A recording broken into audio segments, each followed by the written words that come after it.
பூசணிக்காய் பொரியல் எப்படி பண்ணுறதுன்னு இந்த வீடியோவில் பார்க்கலாங்க. அதுக்கு தேவையான பொருள் எல்லாமே எடுத்து வச்சுக்கிட்டாச்சு பக்கத்துலேயும். ஏன்னா விறகடுப்புனால தீ ரொம்ப வரும், நம்ம அதை அட்ஜஸ்ட் பண்ணலாம் முடியாது.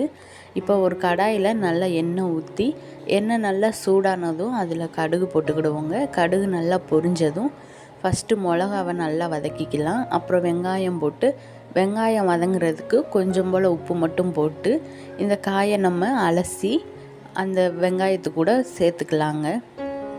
இப்போது இந்த காய்க்கு தேவையான உப்பை நல்லா போட்டு, இதுக்கு தண்ணி தெளிக்கக்கூடாது, நம்ம ஊற்றின எண்ணெயிலேயே நாங்கள் வதங்கணும். ஒரு மூடி போட்டு நல்லா வெந்ததும் கடைசியாக சீரகம் மட்டும் தூவி இறக்கிக்கலாங்க.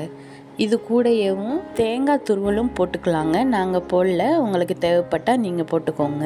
இப்போ வடித்த சாதத்தோடு சாப்பிட்டு பார்த்தோங்க, செம்மையாக இருந்துச்சு. நீங்களும் இந்த பூசணிக்காய் பொரியலை வீட்டில் ட்ரை பண்ணி பாருங்கள். நன்றி.